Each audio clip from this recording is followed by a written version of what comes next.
Okay, so when we evaluate an integral, we can go term by term and find the antiderivative. So this is the same thing. Oh, it'll have the same result, I should say. I broke it up into two separate integrals.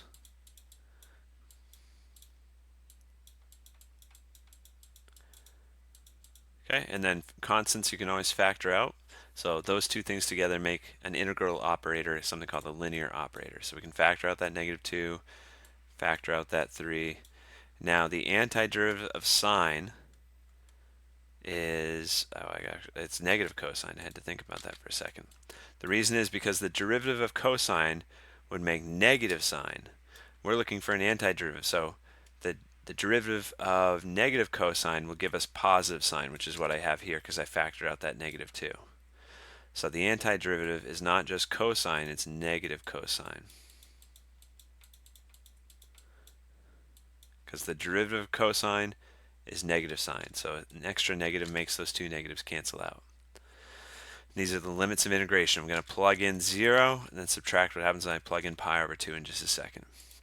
Now over here, the antiderivative of cosine is sine, and that's because the derivative of sine makes cosine. Okay, and so evaluating the limits of integration, what you would do is you plug in 0, then subtract. Look, there's an extra negative sign. You have to subtract negative cosine pi over 2. And then for the limits of integration for sine, I'm going to plug in sine of 0, subtract sine pi over 2. Okay, and I'll show you how to do these without a calculator.